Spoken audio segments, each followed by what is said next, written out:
Muy buenos días, excelentísimos embajadores y embajadoras de España, teniente general, miembros del patronato, del Consejo Asesor del Patronato, autoridades, amigos y amigas de la Fundación. Bienvenidos a la Fundación José Ortega y Gasset Gregorio Marañón. Y muchas gracias por venir esta mañana a lo que es nuestra nueva sede después de más de 5 años de rehabilitación y que todo indica que inauguraremos a final de este mes de la mano de nuestro presidente de honor, Su Majestad el Rey. Bienvenidos a esta nueva sala, María de Maeztu, que responde así además al origen del lugar en el que nos encontramos, la residencia de señoritas, referente indiscutible de igualdad y de vanguardia. Para nosotros, hoy arranca una nueva etapa en la Fundación, además de un año muy especial, y en este nuevo espacio cultural, que girará en torno a la divulgación, con 3 salas de exposiciones, el diálogo y el debate, ejemplo del acto que hoy nos congrega, y la investigación como seña de identidad de esta casa de pensamiento y de ciencia. La verdad es que creo que no podíamos tener mejor manera de empezar este año. Nuestra primera actividad, un encuentro, un debate desde España hacia el mundo. Un análisis extraordinario desde el pensamiento en español con una dimensión global que representan las publicaciones de nuestros 2 invitados de hoy y en el marco, además, de la conferencia de embajadores que ha tenido lugar en Madrid en estos 2 días. Arrancamos, la verdad, un año con un convulso contexto internacional donde creo que la geopolítica y la diplomacia representan instrumentos privilegiados en un complejo tablero de juego. Gracias, ministro Piqué, por estar hoy aquí. Soy muy consciente del esfuerzo personal que ha supuesto su presencia hoy en esta fundación y por ello, para nosotros, sus palabras hoy tienen un valor más que especial. Gracias de todo corazón. Gracias, querido Emilio, por volver a la que es tu casa. Que estés hoy aquí para nosotros significa que vamos por el buen camino. Emilio fue director de nuestro instituto universitario, además de patrono, y dejó desde luego una huella imborrable que hoy sigue presente. Y gracias, querida Cristina Manzano, que desde luego nunca tendré palabras para agradecer tu comprensión, tu empatía y tu profesionalidad cuando hace 24 horas te llamaba, con todo el pudor que alguien puede tener, para pedirte que moderaras el diálogo de hoy, porque María Lledó, que nuestra secretaria general de la Unión Europea, le resultó imposible por agenda asistir en último momento. No tengo palabras para darte las gracias. Y desde luego gracias a los 3 por regalarnos un encuentro como el de hoy, que estoy segura estará cargada de buena razón y de inteligencia. La Fundación Ortega Marañón, que hoy les acoge, es ante todo un espacio de convivencia y de diálogo. Un lugar para la generación de consenso, de entendimiento, de concordia, valores tan necesarios en el momento actual. Y lo hacemos, como diría Ortega, porque aquí siempre tenemos que nombrar a Ortega cada vez que tenemos un acto, desde un tema muy de nuestro tiempo y afrontando un tema de presente.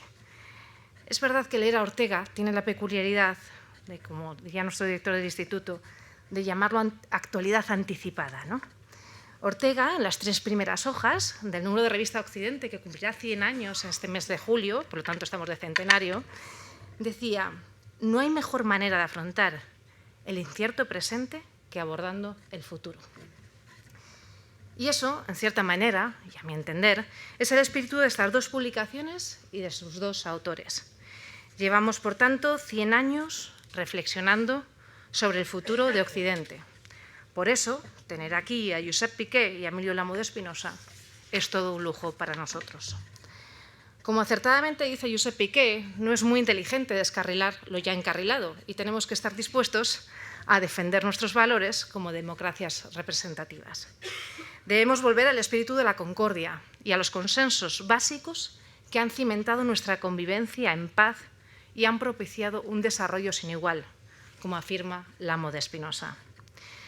Decía Luis Marianson, patrono de esta fundación, en su crítica al libro de Josep Piqué: el mundo que nos viene eleva su mirada de águila por encima del conjunto de la política internacional. Y es precisamente eso lo que nos habla también en su libro Lamo de Espinosa, de águilas y dragones en un Occidente en declive. Hablar de Occidente nos lleva a pensar en nosotros y nos trae nuevamente a Ortega y a su definición sobre el papel que ha de jugar en España en esta situación. Dice Ortega: conciencia, curiosidad o simplemente sentido común. Excelentísimos embajadores, cuenten con esta fundación, con esta que desde ya es su casa, para acompañarles en su misión exterior, en el enorme privilegio de representar a nuestro país más allá de estas fronteras, y consideren este lugar como un instrumento singular de diplomacia pública. Recuperemos el valor del diálogo, de las ideas, de la vanguardia, en todos los sentidos, de entender que el que piensa distinto no es un enemigo, sino un adversario al que confrontar con ideas y construir consensos.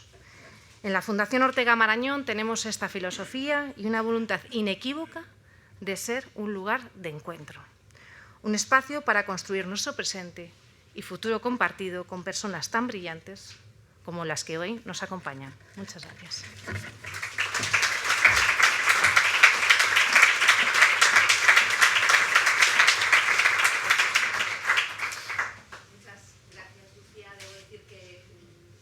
Ninguna disculpa, todo lo contrario, va a ser siempre un honor y un placer poder compartir espacio y conversación con Emilio y con Josep, por supuesto.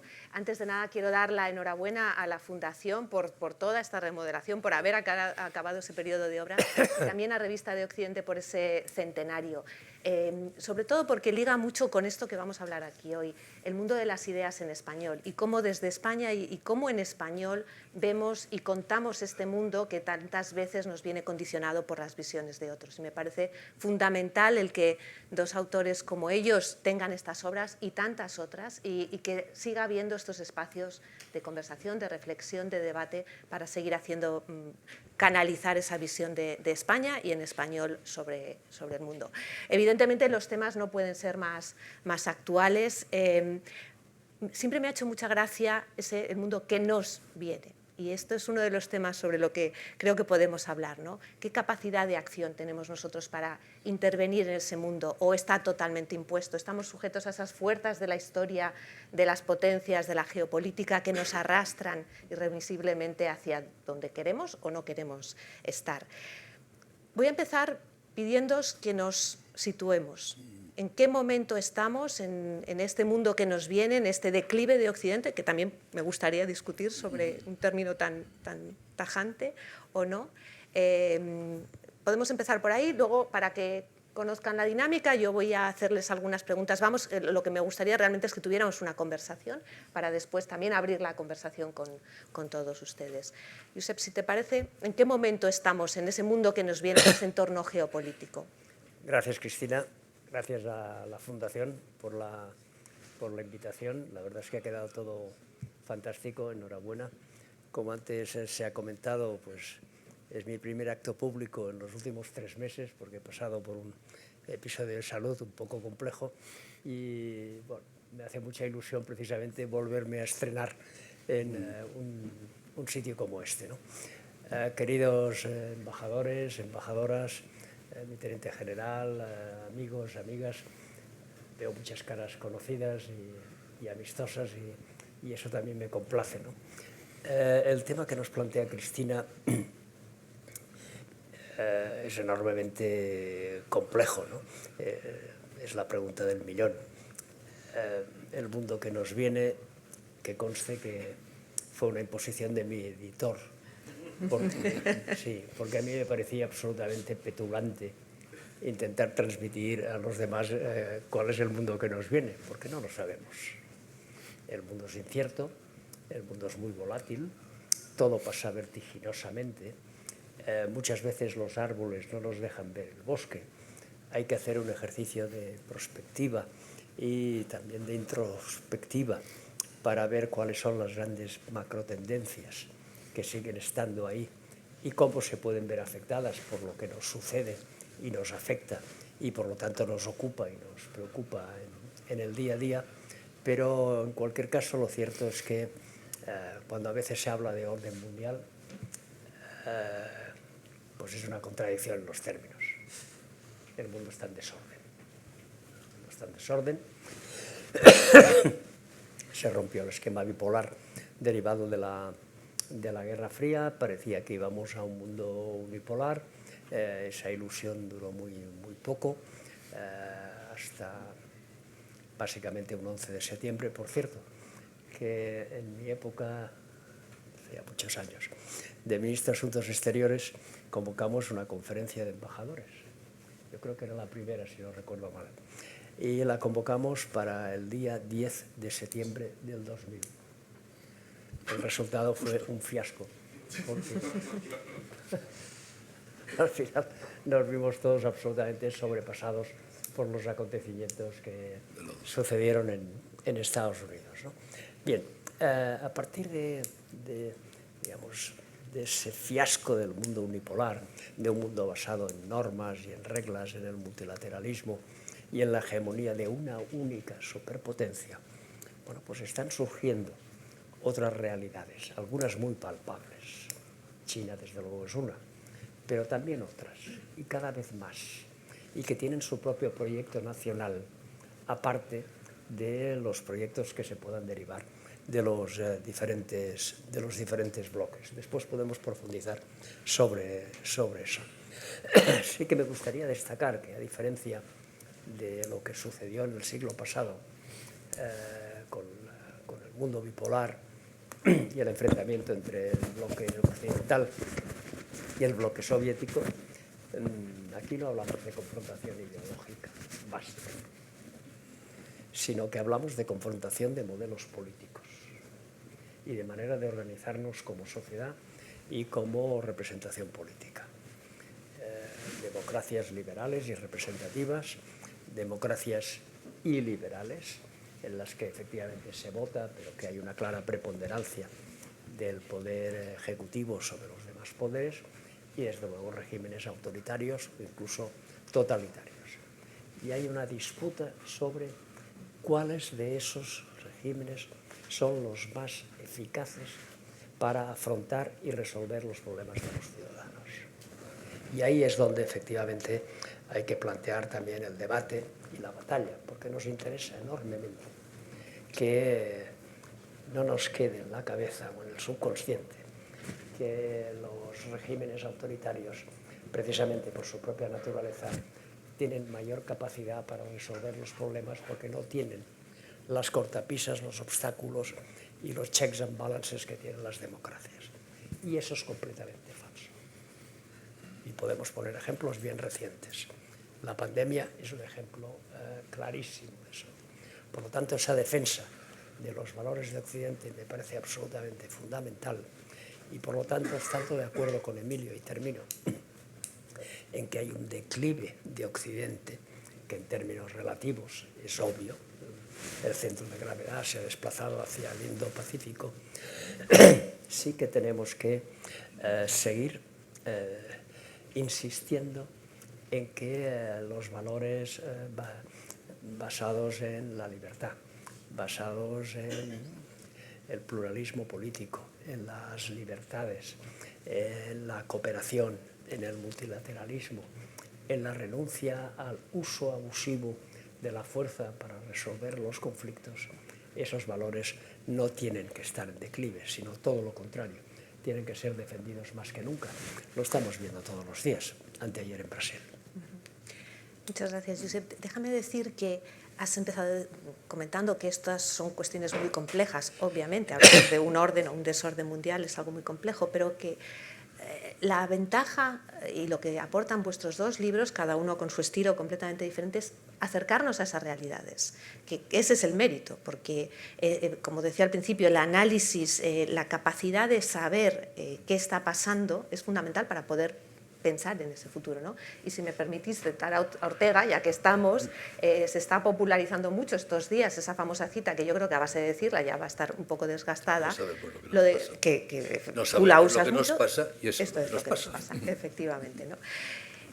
¿Cómo se ve esto en esa disputa del declive de Occidente o no, Emilio? Esa relatividad, ¿no? ¿Estamos declinando o es que están ascendiendo otros? Bueno, un poco de las dos cosas, ¿no? Pero primero déjame que manifieste la satisfacción por volver a esta casa. Muchas gracias, Lucía, también hacerlo en tan buena compañía. y una casa renovada. Por fin la Fundación Ortega Marañón tiene un salón de actos como se merece, y esto es otra cosa. Enhorabuena, enhorabuena. Y muchas gracias a todos por acompañarnos. Y yo, esta casa me trae muchos recuerdos, entre otras cosas porque yo aquí pasé de la sociología de la globalización a las relaciones internacionales, poco a poco, ¿no? Y aquí creamos un doctorado en Europa, un doctorado en América Latina con Carlos Malamud, una maestría en Relaciones Internacionales con Antonio Remiro, y fui conducido progresivamente, como digo, desde la sociología de la globalización al espacio de las relaciones internacionales. Y el libro, en buena medida, es el resultado de ese doble aprendizaje, porque es un libro en el que se solapa la globalización y la sociología, la demografía, la historia es fundamental, la geografía. Esto Piqué, Josep insiste mucho siempre en la importancia de la geografía y comparto esa idea, ¿no? Bien, ¿dónde estamos? Pues efectivamente, no sabemos bien lo que nos pasa, la sensación de todos es incertidumbre, desconcierto, se nos acumulan los cisnes negros, empezamos a pensar que todos los cisnes son negros porque ya no aparecen cisnes blancos, una situación de desconcierto. Cuando eso pasa, lo que uno hace es, sin duda alguna, dar marcha atrás, retroceder y decir, ¿qué ocurre? ¿Qué pasa aquí? Tenemos que tomar distancia, efectivamente, tenemos que tomar distancia con la realidad, y cuando lo hacemos lo que descubrimos es que estamos ante un punto de inflexión histórico, incluso en alguna medida civilizacional. Y los puntos de inflexión se caracterizan porque cuando proyectas el pasado hacia el futuro, tropiezas, te equivocas. Los humanos reducimos la incertidumbre proyectando el pasado hacia el futuro, a eso lo llamamos experiencia, es un mecanismo razonable de reducción de incertidumbre, pero cuando estás en un punto de inflexión proyectas el pasado hacia el futuro y tropiezas. Y eso es lo que nos está ocurriendo. Y yo creo que estamos ante un claro punto de inflexión y otro que me atrevo a apuntar, pero que no es del todo seguro. Estamos en un mundo poseuropeo, y eso es fundamental, eso es indiscutible, ya lo diré inmediatamente, y estamos en un mundo que empieza a ser posoccidental, pero eso dependerá también de lo que hagamos nosotros. Y desde luego, en términos de declive relativo, sin duda alguna, sin la menor duda. Poseuropeo, bueno, pues las causas son bien evidentes. Durante 300 años la historia del mundo se ha escrito en Europa, se ha escrito aquí en el Escorial, en Lisboa, en París, la historia de América, norte y sur, la historia de África, la conferencia de Berlín, como sabemos todos, Europa se repartió África y dejaron 2 países independientes, hoy son 54, Asia, Oriente Medio, la historia del mundo durante 300 años se ha escrito en Europa. Europa se suicidó en 2 guerras civiles, 2 guerras mundiales, 2 guerras europeas, fue un suicidio. Europa, después de la segunda, quedó devastada y ocurrieron 2 cosas que son fundamentales. Una es la descolonización y pasamos de 50 países a casi 200, 193 en Naciones Unidas. Esto es fundamental porque han aparecido un montón de sujetos históricos nuevos. ¿Qué es lo que había antes? Tribus, señores de la guerra, situaciones muy confusas. Ahora no, ahora hay estados, 193, descolonización. Y lo que es más importante, a partir del año 45 la propia Europa fue colonizada. Esto se dice poco, pero es muy importante. Desde el año 45 en adelante, la historia de Europa ha estado en manos de 2 potencias extraeuropeas, o Estados Unidos o la Unión Soviética. Esta es la realidad y seguimos en buena medida así. Seguimos en un mundo de estados descolonizados, con un enorme caudal de reclamaciones históricas y de reivindicaciones, los vemos en todas partes, ahora aparecen por el tema de los museos, etcétera, pero aparecen por todas partes, y desde luego seguimos, lo hemos visto con el caso de Ucrania, en una Europa que está colonizada por esas 2 grandes potencias, en el sentido de que la Unión Europea no es dueña de su propio destino. Angela Merkel hace poco nos decía que Europa sea capaz de controlar su propio destino. Es evidente que ya no vamos a controlar el destino de los demás como ocurrió durante los últimos 300 años, eso no va a ocurrir sin ninguna duda, pero a lo mejor podríamos controlar nuestro propio destino. No es así. Y la guerra de Ucrania lo pone claramente de manifiesto. Europa está siendo incapaz de estabilizar ninguna de sus 2 fronteras, ni la frontera del este ni la frontera del sur. Y cuando hay problemas en el este o cuando hay problemas en el sur, tenemos que llamar al gran hermano americano para que venga a solucionarlos y a sacarnos las castañas del fuego. Y menos mal que el gran hermano americano está respondiendo, porque hace pocos años con Trump nos dijo, oye, no, encárgate tú, la OTAN está obsoleta. Luego, con un estilo muy trumpiano, declaró obsoleta la propia declaración de obsolescencia, pero nos ha dejado a todos absolutamente desconcertados. ¿La OTAN podemos fiarnos? Bueno, parece que sí, pero seguimos dependiendo del amigo americano y lo que tenemos que hacer es abrazarnos a él con toda fuerza. Pos-Europa, indiscutible. Pos-Europa en términos demográficos. Luego dejo lo de pos-Occidente, porque eso es más debatible. Pos-Europa en términos demográficos. Bueno, cuando nace mi padre a comienzos del pasado siglo, Europa es el 25% de la población del mundo. 1 de cada 4 es europeos. Cuando yo nazco, muchos de aquí tenéis más o menos mi edad, a mediados del pasado siglo, no es el 25, pero es el 20. No está mal, 1 de cada 4. Hoy es el 7%. Y descendiendo. Asia es el 60%. Esto es definitivo. Esto no tiene vuelta de hoja. No tiene vuelta de hoja. Se ha producido además una difusión de tecnologías y ese 60% que está por ahí, resulta que en este momento empiezan a utilizar las mismas tecnologías que utilizamos nosotros, también las tecnologías del arte de la guerra. El diferencial de poder se va cerrando. La economía, como sabemos, y con esto termino como presentación, la economía es un juego de suma positivo. Todos podemos ganar o perder y, de hecho, con la globalización todos hemos ganado. Algunos más que otros, algunos muchísimo, pero en general casi todos hemos ganado. El poder no, el poder es agónico, es un juego de suma cero. Si uno gana poder, el otro lo pierde relativamente. Son relaciones de fuerza. Y, por lo tanto, en la medida en que emergen países enormes, China, la India, otros no tan enormes, pero muy relevantes, Irán, Arabia Saudí, Turquía, etcétera, etcétera, pues van adquiriendo poder y el poder relativo se te va reduciendo. La trampa de Tucídides, famosa, de la que sin duda tendremos que hablar en algún momento, la tensión entre China y Estados Unidos, no es consecuencia de que Estados Unidos decline, es consecuencia de que China mejora. Y por lo tanto, no es que la Occidente se hunda, eso era Spengler, el hundimiento de Occidente. No se está dando el hundimiento del Occidente, pero la pérdida de poder relativa con el resto del mundo es indiscutible. Has mencionado una cosa que daría para todo un debate, que es definir a Rusia o a la antigua Unión Soviética como potencia o actor extraeuropeo. Y ahí creo que hay un debate muy actual. Pregúntaselo a ellos. Precisamente. Pero creo que eso lo vamos a dejar para otro momento. Habéis mencionado entre los dos muchos puntos y a mí me va, como no vamos a tener más tiempo, quiero concentrarme en 4. Y quiero empezar por lo último que decías, Josep, precisamente por el estado de la democracia en este escenario, ¿no? Esa división entre autocracias, democracias, esto que acabamos de ver en Brasil, el declive al apoyo sostenido, por ejemplo, que hay en América Latina, lo viene diciendo el Latinobarómetro de una manera alarmante. Menos del 50% de la población latinoamericana cree que la democracia es el sistema mejor. Pero por otra parte, estamos viendo que Ucrania, en teoría, está luchando por defender esos valores y esa democracia. Estamos viendo manifestaciones en Irán que yo no diría que son por la democracia, pero sí por determinadas libertades que desde luego están mejor defendidas desde los sistemas democráticos. ¿Cuál es vuestro diagnóstico del estado de la democracia en el mundo y hacia dónde pueden ir los sistemas para reformarlo y acabar con ese declive que estamos viendo? Voy a apelar a mi condición de economista. Sabéis que a los economistas, cuando nos preguntan sobre qué puede suceder, solemos contestar depende. También es cierto que se dice que acertamos mucho a la hora de valorar lo que ya ha sucedido, pero que somos incapaces de acertar lo que va a venir, ¿no? Pero depende, tiene mucho sentido, porque esto no es un juego estático. Este es un juego en el que hay muchas variables, en el que cada actor tiene su espacio de actuación y en función de esas actuaciones, pues las cosas pueden ir en una dirección u otra. Si la reacción, y pongo un ejemplo bien concreto, si la reacción de Occidente, de Estados Unidos y de Europa respecto a la invasión de Ucrania hubiera sido mucho más timorata, hoy yo creo que todos estaríamos ya entonando una especie de requiem por los valores democráticos.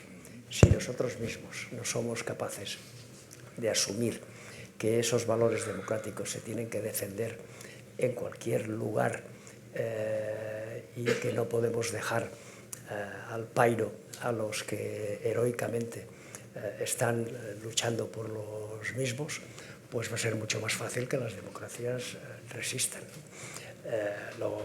Ahora sí desistimos, si nos dejamos llevar por la comodidad, si nos acomodamos a, oye, menudo lío, porque resulta que, claro, la energía es más cara y fíjate qué inflación tenemos y tal, y no nos compensa, y a nosotros que se nos ha perdido allí.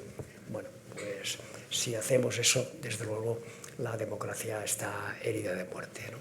Por tanto, depende de cómo reaccionemos y depende de estar muy atentos, porque no es solo son los ataques, digamos, desde fuera, que hay muchos, sino que son los ataques desde dentro.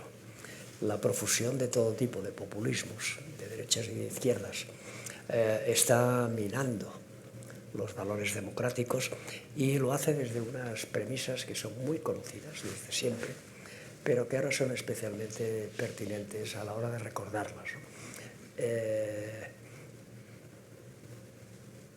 Si hay un problema complejo, y todos lo son, vamos a ofrecer una solución sencilla. Esa solución sencilla siempre pasa por identificar a un enemigo al que hay que abatir. Y ese enemigo puede ser cualquiera. Puede ser el Estado español, puede ser España, o puede ser Europa, o puede ser la inmigración, o puede ser lo que sea.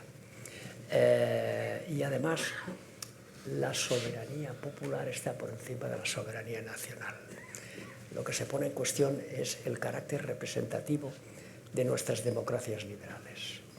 De tal manera que, en un momento determinado, las posiciones políticas, si son mayoritarias, pueden estar por encima de la ley. Y eso es la muerte de la democracia. La muerte. ¿Y qué quiero decir con eso? Bueno, quiero decir con eso que los atentados a la separación de poderes, no ya a las libertades de expresión, de prensa, etc. Eso ya lo doy por descontado, sino sobre todo la separación de poderes, esos atentados son especialmente graves, porque todos llevan a lo mismo, a la preponderancia del poder ejecutivo y de la cabeza de ese poder ejecutivo que se define como intérprete de la voluntad popular en detrimento del poder parlamentario, del poder legislativo o, por supuesto, en detrimento de la independencia del poder judicial. Y esas son tendencias que van de suá en los regímenes autoritarios, allá no hay separación de poderes, pero que también son muy claras en lo que llamamos democracias iliberales, y algunas las tenemos en el seno de la propia Unión Europea, pero ninguno de nosotros, tampoco España, es ajena a ese fenómeno. Y por lo tanto tenemos que estar muy atentos, muy vigilantes y saber que hay cosas sobre las cuales no se puede transigir. Sí, solo había que ver las imágenes de estos días pasados, ¿no? El poder emana del pueblo, los que estaban invadiendo el Congreso, Plan Alto y el Tribunal Supremo. Esa expresión, ¿no?, terrible de no nos representan. Exacto. Lo que pasa es que esos discursos, y no sé si contestar el comienzo de tu pregunta o seguir a Josep. Me parece que voy a seguirte porque has llevado al toro a su sitio. Estás obligándonos a torear ahora. No, yo creo que efectivamente los ataques a la democracia en los últimos años no son golpes de Estado, militares, caballos entrando en los parlamentos. Es más, hemos visto recientemente 3 casos muy significativos y muy interesantes de lo que Polibio llamaba oclocracia, gobierno de la muchedumbre, muchedumbre que penetra en el Parlamento, en el Congreso de los Estados Unidos, muchedumbres en Perú, muchedumbres en Brasilia, y el resultado es que las instituciones han ganado. Y esto me parece muy relevante. Al final, las instituciones con dificultades, más o menos, en Estados Unidos todavía tienen que acabar de lidiar, pero están lidiando con eso y han acabado ganando las instituciones, y eso es muy importante, ¿no? Razón por la cual los ataques peligrosos a la democracia vienen desde dentro. Vienen efectivamente, como tú señalabas, a través de ideologías que frecuentemente lo que argumentan es que el Parlamento supuestamente soberano tiene derecho a hacer lo que quiera. Y ese discurso populista lo hemos oído aquí también. No solamente lo hemos oído fuera, lo hemos oído aquí también. Y es muy peligroso. Es muy peligroso porque eso significa Uno, cancelar la neutralidad del Estado. El Estado tiene que ser neutral, hay un gobierno, hay una oposición, el Estado tiene que ser neutral.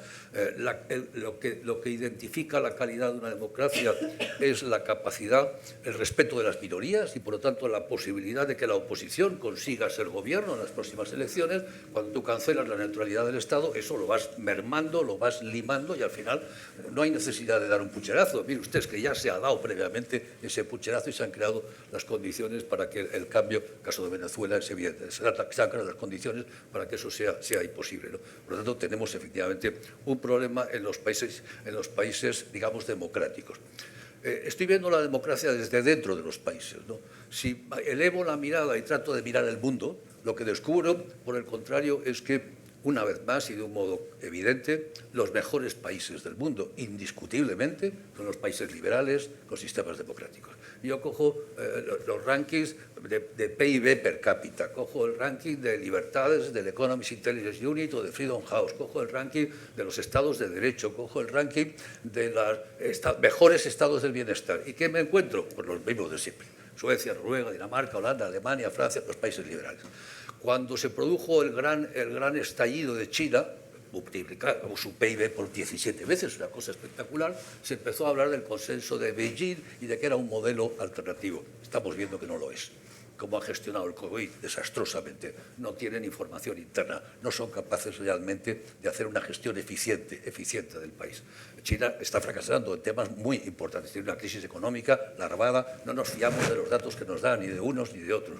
Rusia, 3/4 de lo mismo, Rusia parecía espectacular a comienzos de este siglo, pero la crisis en este momento es brutal y la consecuencia es que Putin ha tenido que proyectar ese malestar sobre esto, por no hablar de Cuba o de Venezuela. Por no hablar a los emigrantes del mundo. Preguntémosles a los emigrantes del mundo dónde quieren ir.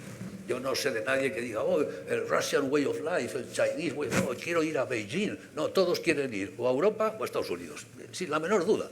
¿Por qué? Pues porque son las mejores sociedades, sin la menor duda. Por lo tanto, en ese sentido, aun cuando dentro de los países pueda haber un desfallecimiento relevante e incluso ataques más o menos soterrados a lo que son las libertades, la democracia, la separación de poderes, etcétera, cuando lo examinas en términos agregados, hay razones para ser razonablemente optimista. Voy a tomar, a partir de esto que acabas de decir, de la gente que se desplaza, por el motivo que sea, para introducir otros dos de los temas que quería tocar. Uno es el fin de la globalización y otro es qué tipo de orden global podemos intuir que se está gestando. Dudas sobre el fin de la globalización, que también está muy discutido últimamente, ¿no? Si tomamos globalización como la expansión global, más o menos, del comercio, tanto de productos como de servicios, la teoría es que ha ido declinando en los últimos tiempos. La realidad es que desde el año 2020, en donde sí hubo una caída brutal por la pandemia breve, la caída que se había llegado a prever de un 20% fue de un 5,6%. La realidad es que en el año 21 tuvo el mayor récord que había tenido hasta entonces, superando los intercambios prepandemia, y la realidad es que este año 2022 se ha vuelto a superar. 32 billones de dólares de intercambios globales, crecimiento en mercancías, crecimiento en servicios. Hay una parte de eso que tiene que ver con la inflación, sí, con el alza de los precios, pero en volumen también ha ido creciendo. Con lo cual, esa parte de fin de la globalización no sé cómo la podemos medir, que es lo que os quiero preguntar también. Pero por otra parte están las personas. Sí, cayó el turismo necesariamente, pero se está recuperando a unos ritmos y lo estamos viendo estos días con la apertura de China. Solamente en China los movimientos de gente dentro y fuera van a retomar, desde luego, y sobre todo las migraciones causadas por cambio climático, por cuestiones económicas, por conflictos. ¿Estamos de verdad asistiendo al fin de la globalización o a una transformación? ¿Y qué orden global podemos intuir que nos espera? Yo creo que claramente no. No estamos ante el fin de la globalización, lo que pasa es que puede tener unas características ligeramente distintas. Pero al principio todo hablábamos de los árboles y el bosque, ¿no? Y claro, todos muy afectados por la pandemia y sus consecuencias, muy impactados por la invasión de Ucrania, pero las grandes macrotendencias que dominan, digamos, la dinámica del mundo estaban antes de esos fenómenos, siguen estando y van a seguir estando. Por ejemplo, algo importantísimo a lo que se ha hecho también referencia muy de pasada, ¿no? Pero la demografía. Hay que prestarle muchísima atención a la demografía, porque más allá del envejecimiento o el declive demográfico de Occidente y particularmente de Europa y de otros países como Japón o Corea, que ya son tradicionales, estamos empezando a ver como la propia China va a decrecer radicalmente en términos de población. Ahora mismo India está superando ya a China en número de habitantes. Otras zonas del mundo mantienen una cierta dinámica, pero hay un continente que va a ser explosivo desde este punto de vista, que es África. Y eso va a generar todo tipo de consecuencias en términos de flujos migratorios, en términos de recomposición de la correlación de fuerzas, flujos migratorios además no necesariamente norte-sur, que muchas veces nos olvidamos. El 80% de los flujos migratorios en África se dan dentro de la propia África, ¿no? Pero la demografía está ahí y esas evoluciones son, digamos, casi objetivas, son científicas. La revolución tecnológica, la digitalización, que es lo que ha permitido la convergencia de productividades y que por lo tanto muchos países que estaban en vías de desarrollo que llamábamos, pues puedan haber accedido a unos niveles de vida muy superiores, ¿no? El cambio climático o la transición energética y medioambiental. Es inevitable que tengamos que cambiar a fondo nuestros sistemas energéticos y abordar la problemática del medio ambiente. Problemas todos ellos globales, que no se pueden compartimentar, que no se pueden desglobalizar, ¿no? Después tenemos el propio desplazamiento del centro de gravedad hacia el Indo-Pacífico. Todo eso pasaba antes, está pasando ahora y seguirá pasando cuando acabe el conflicto en Ucrania, cuando ya nos hayamos olvidado, si algún día pasa, de la pandemia. Y eso hay que tenerlo siempre muy presente. Entonces, respecto a la globalización, claro, la pandemia supone un parón. Y pues la globalización ya no vale. Ya las cadenas globales de valor, como hay restricciones en los suministros y en la movilidad y en el transporte de mercancías y sobre todo de mercancías, pues vamos a entrar en una nueva fase. Es como si empezáramos de nuevo, ¿no? Esa tentación adanista que normalmente tenemos los humanos de pensar que lo que nos pasa es la primera vez que pasa, ¿no? Y no es en absoluto verdad, ¿no? Ahora con la guerra, pues las tensiones en los mercados energéticos, en determinadas materias primas, en componentes como los fertilizantes, o más ligado con la pandemia, pero que también tiene que ver con la geopolítica global y de qué manera, pues componentes básicos como los semiconductores. Claro, ahí se plantea un tema que llevamos mucho tiempo sabiendo que existe. Llevamos décadas sabiendo que dependemos de los países exportadores de petróleo. Bueno, pues probablemente ahora nos tendremos que acostumbrar a que vamos a ser dependientes de los países que producen semiconductores o que tienen litio, wolframio o cualquier material crítico o tierras raras. Y eso también va a recomponer, ¿no? Pero la globalización va a seguir existiendo sin ninguna duda, porque no podemos... en el siglo anterior la división entre bloques era una división bastante nítida. Eran dos bloques que estaban de espaldas, que apenas tenían ósmosis entre sí. Ahora eso ya es prácticamente imposible. China necesita al mundo y el mundo necesita a China. Y podemos hablar de cualquier otro país. Y por lo tanto van a seguir existiendo las cadenas globales de valor, solo que condicionadas geopolíticamente por la lucha de poder, por ese poder que es de suma cero al que se refería Emilio. Dice, vamos a seguir con la globalización, pero las importaciones tecnológicas de productos tecnológicos que me hacías ya no las vas a poder tener, o sea que búscate la vida por otra vía, porque yo sé que ahí está el núcleo del poder futuro. Entonces, yo creo que hay temas globales, que son los que he mencionado antes, la problemática demográfica, la lucha contra el medio ambiente, el desplazamiento, la revolución tecnológica, que inevitablemente hay que abordar de forma global, y desde luego va a haber distorsiones en el comercio, sobre todo de determinadas mercancías críticas, en función de los juegos de poder, que antes se establecían con otras cosas, por ejemplo, el petróleo o el gas, y que ahora a lo mejor lo situamos en otros ámbitos. Sí.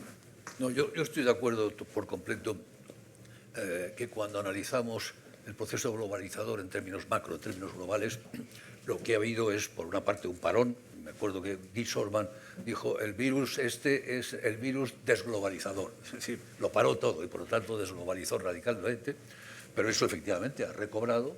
Y lo que hay es un reajuste también de los procesos globalizadores. Se está descubriendo que, digamos, la exteriorización hacia espacios muy lejanos y hacia países poco seguros genera mucha vulnerabilidad y riesgo. Y lo que hay es una tendencia a traerse esas actividades que se han externalizado pues, más cerca, a países más seguros. Nearshoring, etcétera, hay todo un lenguaje sobre ello que no viene a cuento, ¿no? Pero y eso es así, eso seguirá siendo así. Pero la lógica económica, en términos de eficiencia global, social, que hay debajo del proceso globalizador va a continuar. Yo recomiendo siempre a mis alumnos que se lean el manifiesto del Partido Comunista, 1848, porque tiene una descripción del proceso globalizador brillante, absolutamente espectacular. Y fíjate si está escrito hace años. Por lo tanto, ahí hay una lógica económica muy profunda que se va a mantener. Sin embargo, la globalización ha tenido un efecto negativo, que es el siguiente, y es que ha dualizado las sociedades. Las ha dualizado dividiéndolas entre un sector normalmente culto, normalmente bien pagado, internacionalizado, globalizado, vinculado a las cadenas de información y de suministros globales, sector que ha dejado abandonados, left behind, al sector territorializado de personas poco educadas, con salarios bajos y que no tienen alternativa. El primer sector les es igual trabajar en Madrid, en Singapur, en Londres o en San Francisco. El segundo no tiene más alternativa que moverse. Y esa dualización lo que ha provocado es la reacción populista que está habiendo en muchos sitios, prácticamente en todos, porque lo tenemos en todas partes, que son los left behind, los abandonados, que ¿qué es lo que piden? Protección.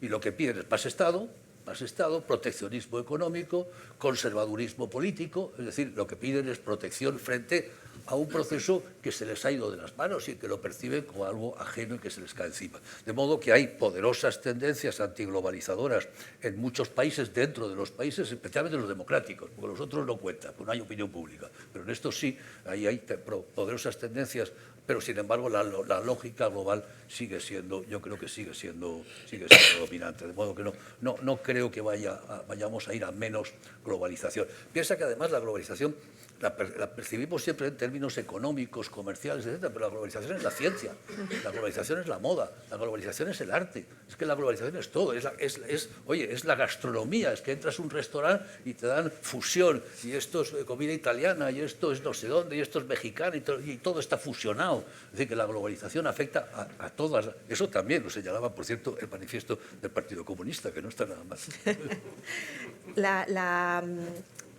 Todo eso que acabas de mencionar es poder blando, puro y duro. Sí, no solo, claro. No solo, pero hay una parte de poder blando importante. Y ese poder blando está muy relacionado precisamente con los valores que hay detrás de lo que defendemos y de esa idea de Occidente. Y para acabar este coloquio y antes de dar paso, me gustaría que tocarais brevemente esta idea del declive de Occidente y esa relativización, ¿no? En términos económicos también hay un punto importante que es el del menor porcentaje de la economía estadounidense, por ejemplo, en el conjunto global y el ascenso de la China, aunque la China no ha reemplazado ni se ha acercado todavía a la estadounidense. Pero hablemos de valores. ¿Cómo podemos, que ahí es donde está el meollo, ¿no? Es lo que tenemos que defender, cómo qué herramientas tenemos para seguir defendiendo nuestros valores frente a todo eso que circula dentro de nuestro mundo occidental y fuera? Y si quieres, Emilio, empezamos por ti, Sí. hablando todo de águilas y dragones, ¿no? Sí, águilas y dragones. Que eso también me lo impuso la editora. Yo quería otro título mucho más neutro, me dijo, eso es aburridísimo. Vamos a poner. Bueno, y a lo de águilas y dragones ha funcionado. Los editores mandan muchísimo. Bueno, vamos a ver, yo creo que en ese sentido nosotros estamos entrando, como decía, en un mundo en alguna medida posoccidental, pero en este momento si lo que vemos es las tensiones globales en el escenario geopolítico, la tensión que lo articula todo es la tensión entre Estados Unidos y China. Yo creo que eso es así, basta ver los documentos oficiales de los Estados Unidos, las estrategias, y lo lees ahí claramente, está dicho negro sobre blanco, las actitudes de China constantemente, se vigilan los unos a los otros. Ese es el eje que pasa por el Indo-Pacífico sobre todo, que en cierto modo deja a Europa de lado, y volveré sobre eso. Europa se queda un poco marginada, lo cual no está mal, pero se queda un poco marginada. Y alrededor de eso se articula el mundo. En alguna medida como una contraposición entre autocracias y democracias, pero no es eso lo relevante es quiénes son los aliados. Es igual, será, como decía aquel, será un hijo son of a bitch, pero es my son of a bitch. Y esto es lo relevante. Y por lo tanto eso está ahí, ¿no? Ese es el eje fundamental. Esa tensión, la trampa de Tucídides, entre una potencia claramente descendente en términos relativos, que es Estados Unidos, y una potencia ascendente en términos relativos, pero cada vez menos y cada vez más flanqueada por la India, como es el caso de China. Esa trampa de Tucídides va a acabar desembocando en una guerra. Yo no lo creo. Yo no percibo que vaya a invadir Estados Unidos Taiwán. Yo creo que China, Taiwán, no Estados Unidos. China yo creo que no tiene recursos militares ni tecnología suficiente para hacerlo, pero es que además no le interesa hacerlo en absoluto. Yo creo que las relaciones entre Estados Unidos y China son mucho más que relaciones geopolíticas. Se juegan en varios tableros. Hay un tablero que es el tablero geopolítico, que es agónico, si tú ganas yo pierdo, pero hay un tablero comercial, hay un tablero tecnológico, hay un tablero financiero, y en todos esos tableros hay relaciones complejas y no les interesa romperlo. Y yo creo que a ninguno de ellos, y por lo tanto yo eso no creo que se vaya a producir. ¿Cómo puedo pensar un orden internacional? Bueno, pues lo que puedo pensar es, primero, la palabra orden internacional suprimámosla porque es grandiosa y presuntuosa. Lo que vamos a hacer es ir gestionando como podemos el día a día, con torpeza, moviendo los pies en el suelo, a través de esos dos. Cuando se ponen de acuerdo las cosas funcionan. Cuando no se ponen de acuerdo las cosas no funcionan. Y eso es lo que permite es ir avanzando en temas concretos y poco a poco. ¿Vamos a generar un orden internacional multilateral? No lo creo, no lo hemos hecho con Naciones Unidas, no lo vamos a hacer en el futuro, pero sí podemos seguir avanzando, y la historia es eso, es seguir avanzando. ¿Qué papel le queda a Europa en todo eso? Pues yo creo que sí, por ser sincero, yo creo que Europa es una suerte de parque temático envuelto en un parque jurásico, por hacer una frase. Esta sería un poco la expresión. Es una zona estupenda, magnífica, la Unión Europea es un exitazo, jamás, como decía la estrategia de seguridad europea, con acierto, jamás había habido tanta seguridad, tanta libertad y tanta prosperidad. Yo en el libro me encargo de resaltarlo una y otra vez, creo que es básico, es fundamental, no se trata de arreglar lo que funciona, como diría Josep, ¿no? Esto es así, pero no vamos a crear un superestado, no vamos a acabar siendo un sujeto histórico. Lo siento mucho, me gustaría equivocarme, pero yo creo que no. Las tensiones nacionalistas son muy fuertes, las historias de los países son muy poderosas, tenemos todos enormes dependencias de senda, eso no va a acabar cuajando en una unidad que sea comparable a Estados Unidos. Es decir, vamos a acabar dependiendo siempre de los Estados Unidos y dentro de su órbita. Y no se está mal, ahí se está bueno. Ser la Suiza del mundo, a mí esto no me disgusta. Yo recuerdo el famoso discurso de Churchill en Fulton, en Missouri, dijo, ojalá Europa algún día llegue a ser tan libre y feliz como Suiza. Bueno, pues ya, gracias a la Unión Europea, Europa ya es tan libre y feliz como Suiza, pero es que empezamos a ser la Suiza del mundo, es decir, un espacio fantástico, magnífico, donde los ricos del mundo mandan a sus familias, genial, pero irrelevante en términos históricos. No tenemos capacidad de determinar ni siquiera nuestra propia historia. Esto es lo malo, no ya la de los demás, ni siquiera de un modo determinante en nuestra propia historia. Ojalá estemos en condiciones de disuadir a los demás de determinar nuestra propia historia. Es decir, tener la fuerza suficiente no para disuadir a otros que hagan, no, sino que no nos hagan a nosotros. Eso ya sería un gran éxito. Y en ese sentido, pues soy moderadamente pesimista u optimista acerca de la Unión Europea. Me voy a quedar con esto del Parque Jurásico con catedrales, no Sí, está sí, mal. no, un parque temático, una sociedad de herbívoros rodeada de carnívoros, por utilizar la terminología que ha puesto de moda, Sí. Hay que ir con Borrell, cuidado. anterior a Borrell. Hay que ir con cuidado con estas cosas porque al alto representante, Josep Borrell, le han puesto a caldo por decir que Europa era un jardín en medio de la selva.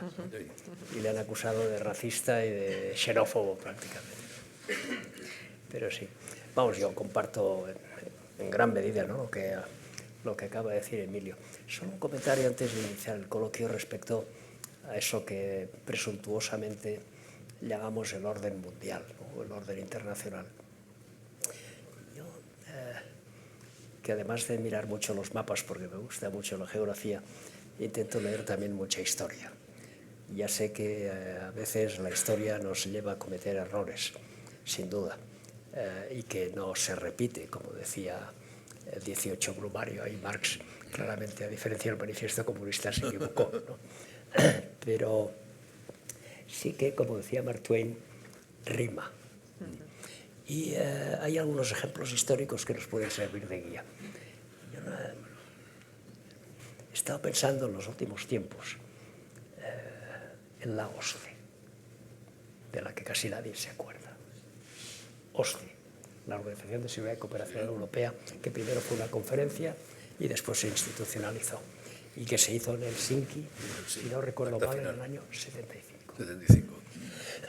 Bien, resulta que es un acuerdo sobre unas bases que ahora comentaré, que incluye a todo el bloque soviético, a todo el bloque occidental, incluidas dictaduras como la española, y todos firmamos el acta final de Helsinki, en la que se establecían unos cuantos principios básicos: la inviolabilidad de las fronteras, el respeto a la integridad territorial, la no injerencia en los asuntos internos de los demás, en definitiva, lo que después doctrinalmente se llamó la coexistencia pacífica, cada uno en su casa y desde la de todos.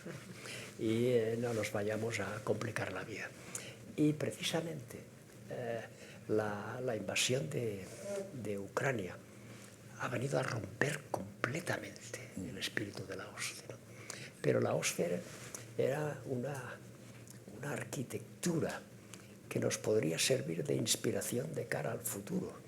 No podemos pretender cambiar el régimen político chino, ni probablemente los chinos pueden pretender cambiar el régimen político norteamericano.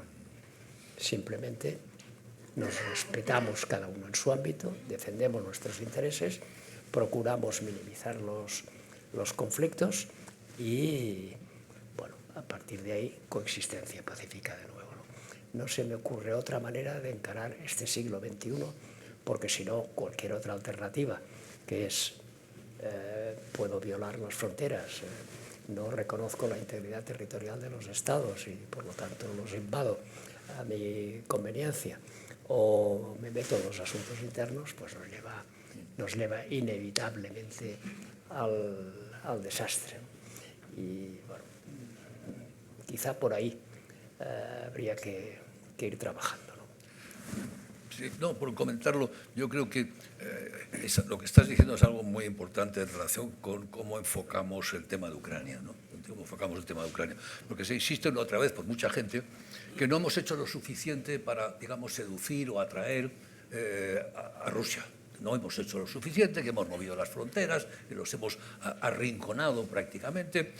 Bueno, yo creo que lo que estás mencionando de la acta final de Helsinki, de la OSCE por una parte, pero toda la ospolítica de Mana, desde los socialdemócratas hasta hoy, toda la política de Angela Merkel, los oleoductos, los gaseoductos, las conexiones financieras, económicas, tecnológicas, comerciales con Rusia han sido enormes. Hemos hecho todo lo posible por incorporar ese país a este espacio. Yo creo que se ha hecho todo lo posible. Y quien lo ha dicho no quiero ha sido Putin, claramente, invadiendo de un modo claro. Putin, no lo olvidemos, y esto es triste de reconocerlo, respaldado por la mayoría de la población de Rusia, porque el grado de apoyo que ha tenido la guerra era enorme, ahora ha descendido como consecuencia de los muertos y los fallecimientos, etcétera, la enorme letalidad de esa guerra, pero el apoyo que tenía era enorme. Consecuencia a su vez de que, y ahora voy a lo de Rusia, que me comentabas tú antes, Rusia extraeuropea, pues no lo sé, pero cuando les preguntas a los rusos si ellos son europeos o asiáticos, lo hizo el Levada Center, uno de los pocos think tanks que hay ahí, que tú lo conoces seguro, la respuesta era, no somos ni una cosa ni otra, somos rusos. Exacto. Es decir, no somos occidentales. Usted no se engañe, ¿eh? Nosotros no somos europeos, somos rusos. Esa es una visión singular y Rusia no quiere verse incorporada. No muy distinto a lo que piensan los turcos. Claro. Por eso te digo que esto es muy importante, porque en el fondo yo creo que se ha hecho un esfuerzo, con torpezas sin duda alguna, que las habrá habido, con torpezas, pero se ha hecho un esfuerzo serio. Oye, la dependencia energética es una prueba de confianza enorme. O sea, no cabe más prueba de confianza hacia un país que decir, mira, es que el 70% de mi energía depende de que tú me la suministres. Ya no cabe más prueba de confianza. Bueno, pues mire usted, esa confianza pues no la cumplo porque ahora lo utilizo como un instrumento para chantajearte. Por tanto, es más, yo creo que la pelota está de su tejado, si ellos quieren o no quieren. Ahora, desgraciadamente, como Putin ha conseguido reestalinizar Rusia, como decía la portada del Economist, pues mala cosa, porque ahora ya no tenemos interlocutores ahí, no tenemos ninguno, ¿no? Yo suelo recomendar El baile de Natasha, un libro de Orlando Fish, para entender esa relación de Rusia con Occidente, y me parece fascinante, desde las raíces culturales hasta las raíces políticas. Pero bueno, es hora de oírles también a ustedes. Sí, claro, si alguien tiene favor. alguna pregunta, embajador, luego, por favor. Sí. Bueno, ¿Se oye bien? Pues un micro. un micro o hablamos alto. Sí, bueno, buenos días, gracias por este magnífico debate. La verdad es que nos sorprende mucho. Estamos en un mundo europeo, como decía Emilio, en un mundo que sigue siendo globalizado y que va a seguir siendo en las próximas décadas. África es una región emergente, con mucha potencia en todos los sentidos, especialmente en el ámbito demográfico. Pero hay un tema que yo creo que no se ha mencionado y que a mí me interesaría mucho conocer la opinión de los insignes expertos que tenemos esta mañana, que es en este balance entre Washington y Pekín, aunque también hay otras, India se ha hablado, otras potencias emergentes muy importantes, en este mundo, digamos, globalizado, pero que también hay un juego de civilizaciones, ¿dónde impacta, cómo se va a decantar el mundo árabe, digamos, el islamismo?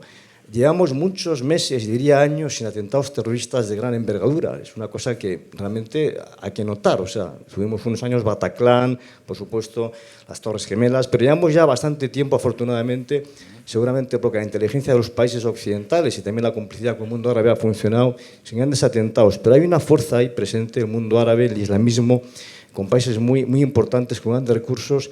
En este escenario, ¿dónde podríamos situar y un poco ver para dónde va a ir esta fuerza? Gracias. Si os parece, tomamos las dos preguntas juntas y luego contestáis. Bueno. Tres preguntas. Sí. Nada, no, lo de la naturaleza europea o no de Rusia es un tema fascinante porque nosotros sí que pensamos en parte de los frutos de la cultura rusa como inequívocamente europeos, ¿no? Tolstoy lo consideramos un autor europeo. Yo creo que lo que es Europa inequívocamente y lo que se autopercibiría incluso como Europa es el Gran Ducado de Moscú, ¿no? Y si se terminaran en los Urales, ¿no? Ahí no habría habido un problema, ¿no? Se habría cumplido el sueño de Gaulle de la Europa de las Azores a los Urales, ¿no? Pero cuando llegó hasta el Pacífico, pues se convirtió en otra cosa. Pero mi pregunta es, España, ¿a qué tres lugares exteriores diríais que debe dirigir sus energías? ¿No? Suponiendo que la crisis interna no existe, que ya es mucho suponer, pero ¿qué tres prioridades marcaríais a España para posicionarse en la medida de sus posibilidades en este escenario que pintáis también? Fernando, si os parece, vamos a tomar 3 preguntas que contesten y luego otras 3 para no... Sí, muchísimas gracias. La verdad es que ha sido un diálogo fascinante, pero quería sacar un tema que está implícito en algunas cosas, pero que me parece que es tremendamente relevante y que no podemos olvidar en una discusión de esta naturaleza. Y me refiero a una dimensión de la globalización que son las migraciones. Pero por una razón fundamental, y es que las migraciones, yo creo que es el fenómeno que más está transformando el mundo junto con la tecnología, como es evidente, pero las migraciones son una de las causas fundamentales de nuestras tensiones internas, dentro de eso que podemos llamar Occidente. Hasta el punto de que yo creo que los populismos no hubieran brotado con la fuerza en la que han brotado, de no haber sido por la nueva diversidad que han introducido grupos de otras culturas, muy particular, digamos, de la cultura islámica, ¿no? Yo creo que este es un tema a tener muy en cuenta. Estoy completamente de acuerdo de que el mayor peligro para las democracias es interior. Y es interior por lo que viene del exterior, pero de una manera, digamos, sorda, que está suscitando, bueno, el otro día en el Reino Unido alguien empezó a clamar porque Londres ya estaba dejando de ser blanco. Pero a mí lo que me preocupa no es la diversidad en sí misma, sino cómo está dando lugar a todo un conjunto de guerras culturales que lo que hacen es poner en cuestión muchos de los principios que antes dábamos por supuestos, ¿no? Como la tolerancia, ¿no? La aceptación del otro, etcétera, etcétera.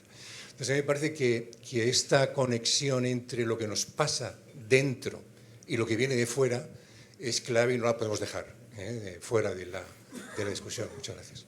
Si os parece, reaccionáis a estas 3 preguntas y luego tomamos otras 3. Adelante. Tú lidias con el tema árabe, que yo no sé qué decir. Pues empezamos por el tema árabe. Ya, para ti. Hombre, yo creo que con el tema árabe, salvando todas las distancias y sabiendo que es una simplificación burda y muy poco rigurosa desde el punto de vista intelectual, podríamos decir lo mismo que hemos mencionado respecto a Rusia o a Turquía, ¿no? Es verdad que hay movimientos democratizadores que miran a Occidente y que en algunos casos han generado las llamadas revoluciones de diferentes colores, ¿no? Y las primaveras, pero que han fracasado. Las sociedades árabes en general, solo nos quedaba Túnez, al final caen en regímenes autoritarios con un fuerte componente islámico, con una mezcla clarísima y preponderancia de la religión sobre la política y con una visión redentorista y digamos, fatalista de su propia historia, ¿no? El mundo árabe, desde luego, no quiere ser como China, ni mucho menos, pero tampoco quiere ser como Occidente. Y tienen que buscar su propio camino. Y es verdad que a partir de ahí la simplificación, de nuevo, es burda, porque no es lo mismo Marruecos que Arabia Saudita, o yendo más allá del mundo árabe, el mundo islámico. No es lo mismo Irán que Indonesia o que Malasia. Por lo tanto, habría que ir haciendo ahí muchas precisiones. Pero yo creo que el tema fundamental es que están a la búsqueda de su propia identidad. Ha habido algunos intentos históricos, ¿no?, de nacionalismo árabe, quizá el más conocido, pero no sé si muy relevante, fue el de Gamal Abdel Nasser en Egipto, intentando crear un nacionalismo árabe que estuviera al margen de los dos bloques y que además tenía un cemento común, que era pues, la voluntad de expulsar a Israel de la zona, pero en estos momentos no hay realmente un mundo árabe o un mundo musulmán que merezca el nombre de tal desde el punto de vista de que se reconozcan a sí mismos como un sujeto político único. A mí siempre, no es que me haga mucha gracia, pero siempre me ha parecido muy chocante que siga existiendo todavía desde hace muchos años una organización internacional que se llama la Unión para el Magreb Árabe, en la cual los dos principales países de esa unión tienen desde hace décadas sus fronteras cerradas. Lo cual, bueno, pues la contradicción está en los términos y es absolutamente evidente. Es un tema civilizacional, es un tema cultural y va a requerir mucho tiempo, ¿no? Solo una postilla, y le paso el tema árabe a Emilio, sobre digamos, las prioridades de España, ¿no? Cuando yo entré en el ministerio, me dijeron España tiene 3 prioridades, 3 ejes en su política exterior: Europa, el Mediterráneo y América Latina, Iberoamérica. Bien, Europa va de suave. España está absolutamente interesada en que avancemos en el proyecto político europeo, aunque jamás veremos unos Estados Unidos de Europa, pero que avancemos en el proyecto político y que tengamos un papel protagonista a ser posible. Evidentemente el espacio mediterráneo pues es muy importante, pero muy dominado ya por el tema de los flujos migratorios y no tanto por otras cosas que en el pasado podía parecer, cuando hablábamos del proceso de Barcelona, que podían tener su significado. Y después acabo con un lamento y con una autocrítica. Llevamos aquí, ¿cuánto tiempo? ¿1 hora? Poco más. No ha salido la palabra América Latina. Sí, Igual hay que darle una vuelta, ¿eh? Sí. Bueno, recojo un poco los 3 temas y también el tema de las... Mira, o sea, el tema árabe. Yo puedo hacer un razonable diagnóstico del problema, pero no tengo ninguna solución ni camino de futuro, ¿no? Cuando uno examina ese cinturón islámico del mundo que va pues, desde Senegal, por el norte de África, Oriente Medio, hasta el sur de Filipinas, lo que descubres es que es una excepción a las 3 principales tendencias que han construido la modernidad. Para mí hay 3 tendencias fundamentales: una política que es un proceso de estatalización y de democratización, y ahí tienes estados fallidos, señores de la guerra, linajes patriarcales o teocráticos, no tienes estados modernos.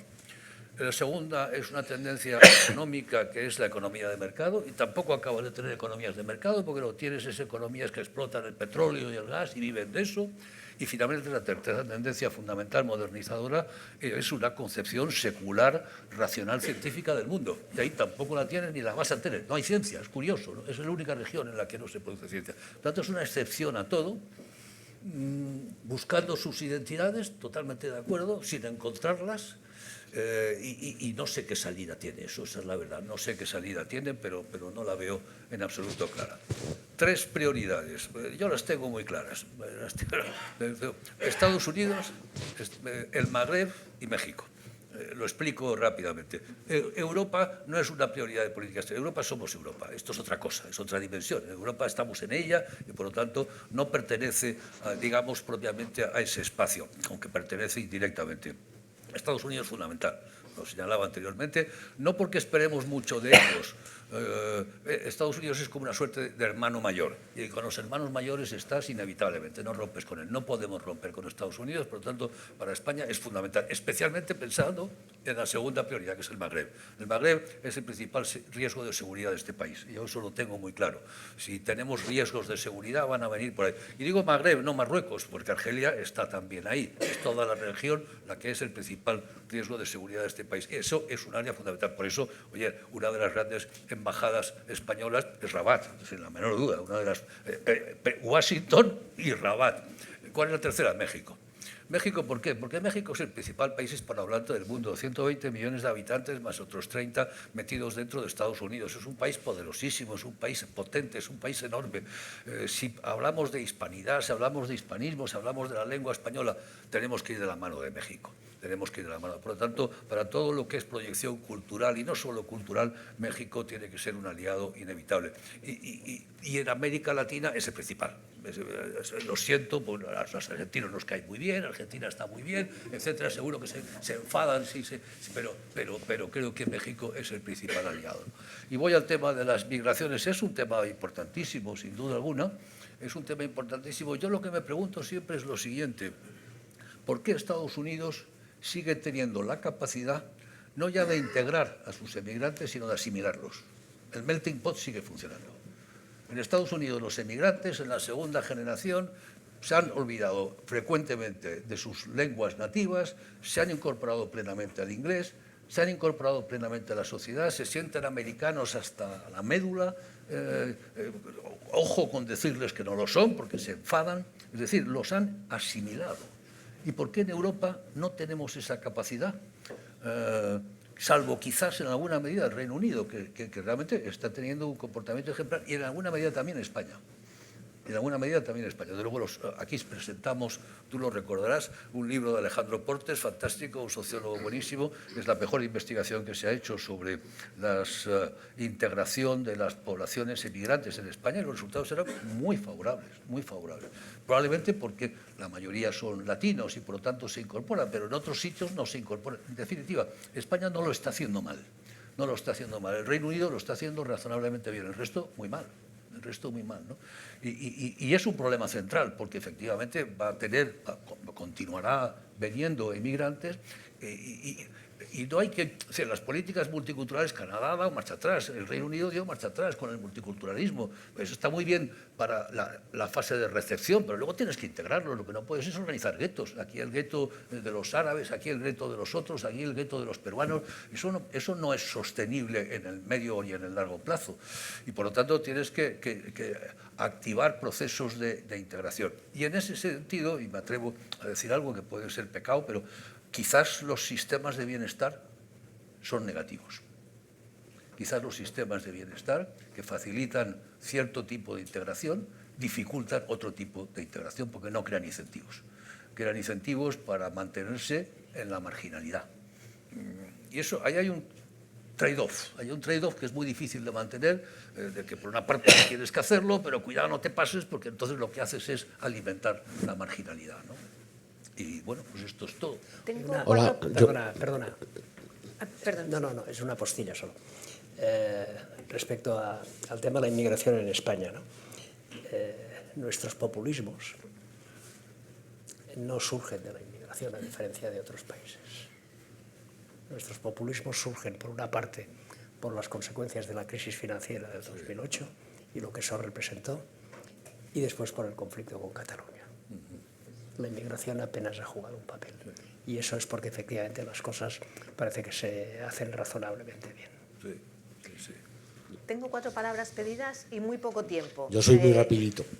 Así que les voy a pedir rapidez, sí, Gracias. por favor.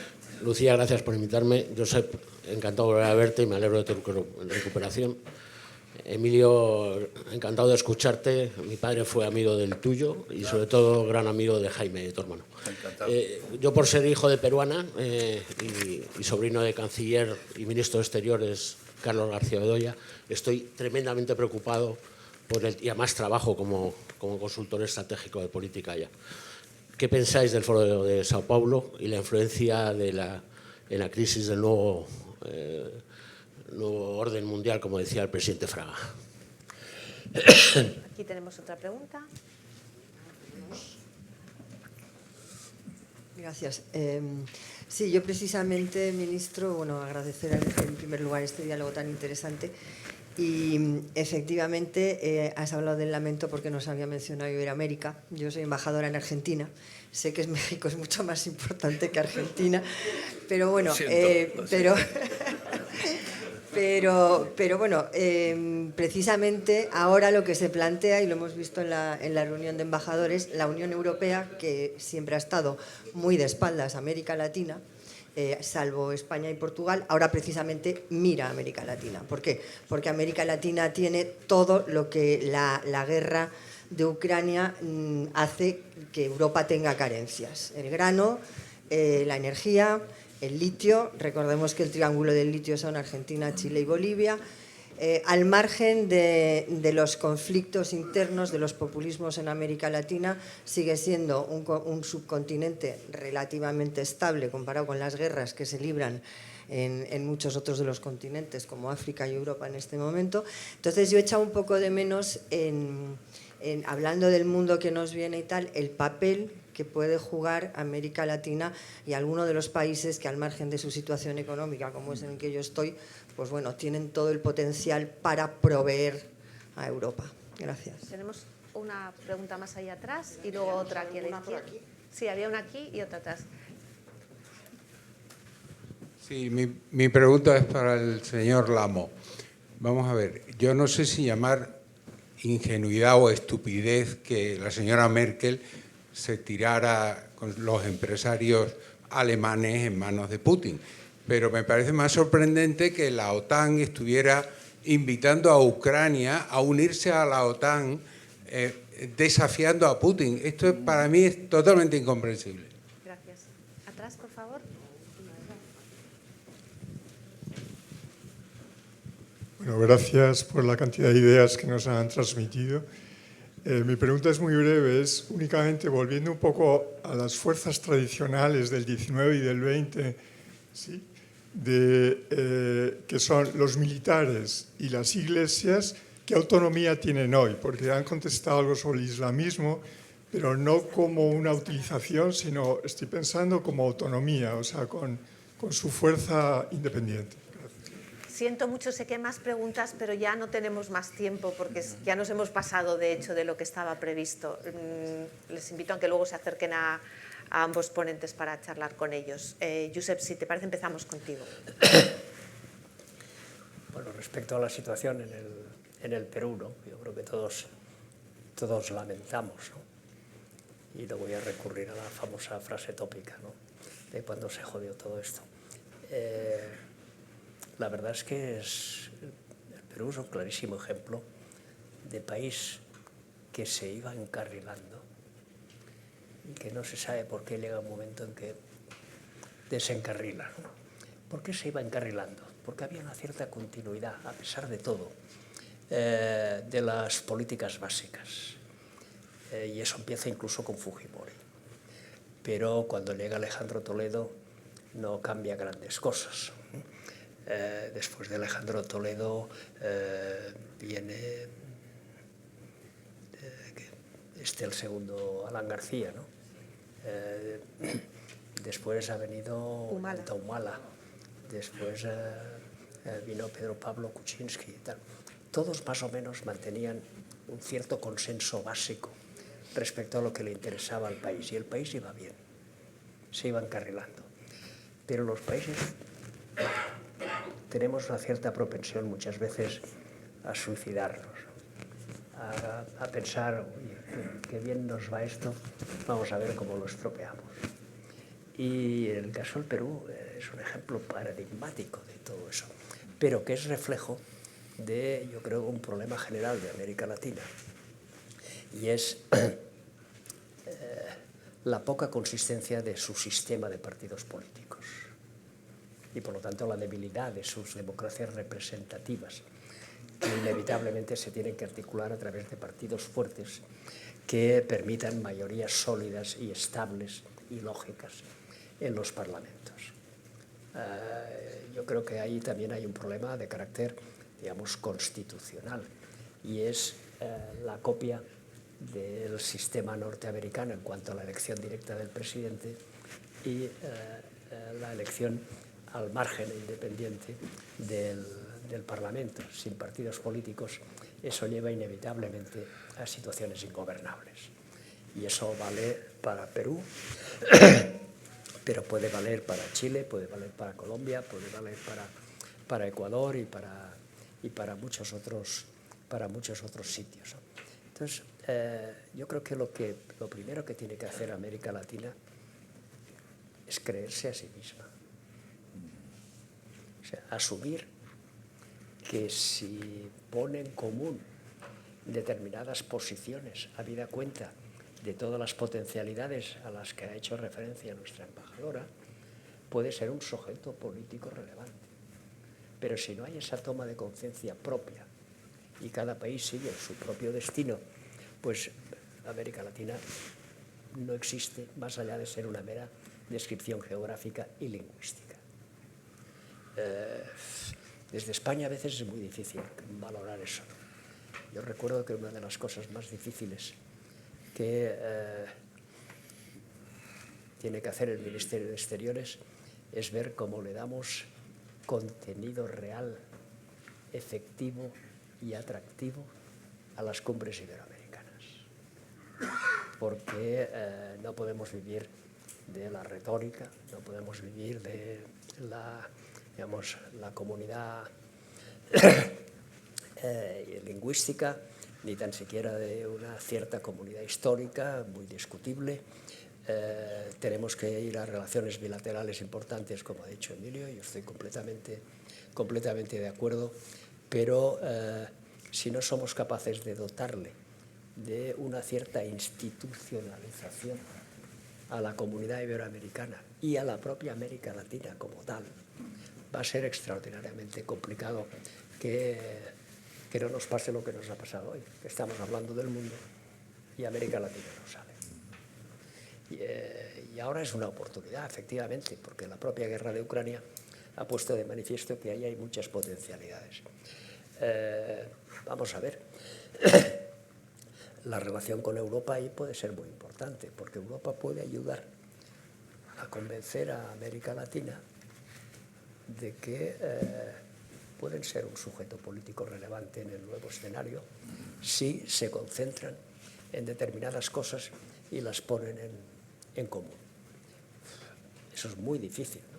Eso es muy difícil. Yo creo que puede haber un primer buen paso y positivo en la presidencia europea del segundo semestre por parte de España para intentar reavivar. Fíjate que hace 3 años, ¿no? Me parece que no hay reunión entre desde 2015. y CELAC. Desde 2015. Eso es un disparate, ¿no? Eso es un disparate. Porque además, voy más allá. En ese juego entre democracias y autocracias o democracias iliberales, en esa lucha no solo ideológica, sino de naturaleza del régimen político, es esencial hacia dónde se decante América Latina. Lo digo de una manera todavía más cruda. Es muy importante que América Latina se siga considerando parte de Occidente. Esencial. Porque si llega a la conclusión de que también es otra cosa, que no es ni una cosa ni otra, no es ni europea ni asiática, no es ni asiática ni no es atlántica o pacífica o lo que sea, pues efectivamente pues poco tendrá que decir, ¿no?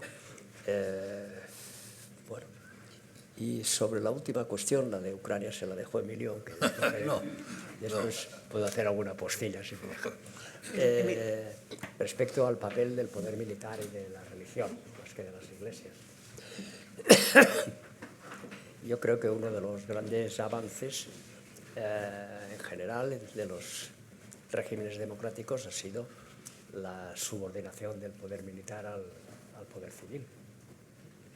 Y eso pues, bueno, es clave para que un sistema de libertades pues, sea considerado como tal. Las Fuerzas Armadas, que son absolutamente esenciales, tienen que garantizar la cohesión, la unidad y la defensa y la seguridad del país, pero efectivamente hacerlo en función de lo que decidan las autoridades libremente elegidas democráticamente por los ciudadanos.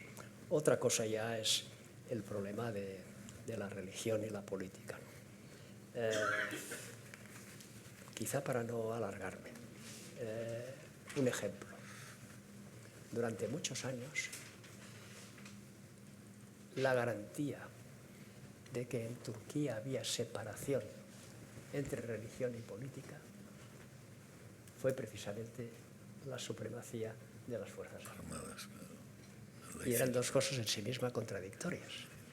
El ejército era garante de la separación desde Atatürk.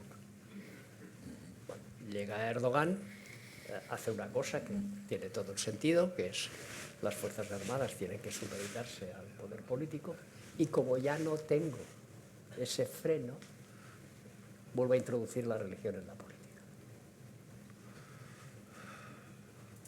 Malas cosas para mezclarlas. Mejor no mezclarlas. Emilio, también por alusiones, porque tú has escrito mucho sobre Occidente y América Latina. Yo sí voy a comentar eso. Quería empezar. Yo estoy de acuerdo con lo que ha dicho. El tema de los militares, hemos visto en este momento 3 invitaciones desde la calle a que intervinieran en el asalto al Congreso en los Estados Unidos, en Brasilia, en Perú, y no han intervenido.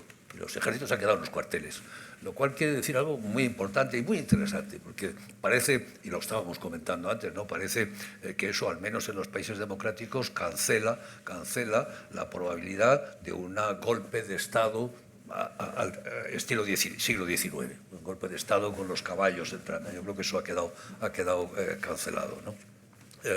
Sobre el tema de la OTAN estoy de acuerdo, fue un error la invitación formal a la OTAN y a Georgia, creo que fue en el 2008. Ve usted, o entran o no entran, pero decirles que vayan a entrar en esas condiciones, pues los dejas en una tierra de nadie y por lo tanto en una situación muy, muy complicada, como fue un error posteriormente que después de la invasión de Ucrania, de Crimea en el 2014 no se hizo nada, como fue un error también, y creo que esto es muy grave, que el propio presidente Biden, viendo que Putin había desplegado 200.000 soldados y que iban a invadir sí o sí, lo que dijo es, no, la OTAN nunca va a intervenir. Pues si dice usted que la OTAN nunca va a intervenir, si vis pacem para bellum, si estás diciendo eso, le estás dando luz verde.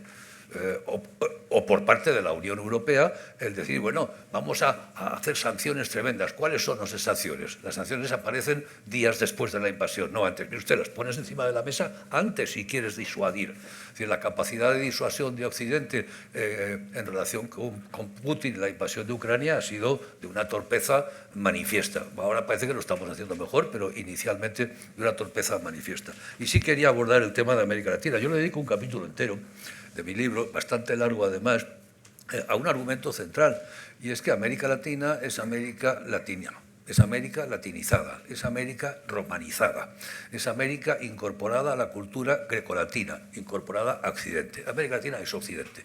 Y lo que la une es eso, lo otro la separa, pero lo que la une es que es parte de Occidente. Es más cosas, es evidente que es más cosas, el mestizaje es una realidad muy importante, pero sin duda es América Latina, y en ese sentido es América latinizada, y en ese sentido sostengo que Occidente debería caminar sobre 3 patas: Europa, América del Norte, Estados Unidos y Canadá, y América Latina, y toda América Latina. Pero América Latina no se presta a ello, eso es evidente, sabemos que no se presta a ello. Es más, yo creo que lamentablemente, y en eso no estoy muy de acuerdo, yo creo que la relevancia internacional de América Latina es muy, muy escasa, es muy escasa. Para Estados Unidos, en general para el mundo, América Latina no es un problema, porque no es un problema, tampoco es la solución para los problemas que tiene, y cuando no eres ni problema ni solución eres irrelevante. Y en buena medida es irrelevante. Y en buena medida la misma América Latina se considera así. La prueba es que no se presenta unida nunca. En el G20 podría hacerlo, no lo hace. En Naciones Unidas podría hacerlo, no lo hace. ¿Cuándo hemos visto a América Latina unida? Hace, yo qué sé cuándo. De modo que no creo que pueda ser realmente un sujeto. Pondré una anécdota. Hace algunos años, cuando era todavía presidente del Elcano, publicamos por iniciativa mía un documento que se titulaba Why Latin America Matters, ¿por qué importa?, en el que tratábamos de convencer, era un documento pensado para la Unión Europea, tú lo recordarás, ¿no? Yo lo fui a presentarlo a Bruselas, etc.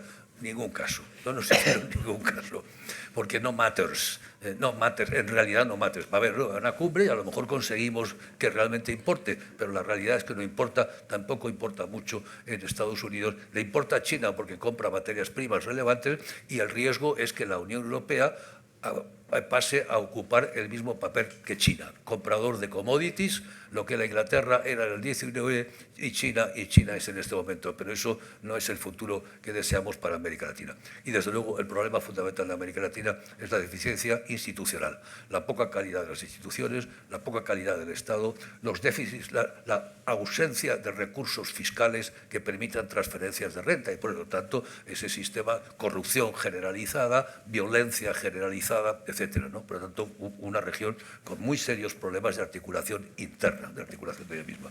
Y si me permites, termino ya todo esto con un comentario final, ¿no?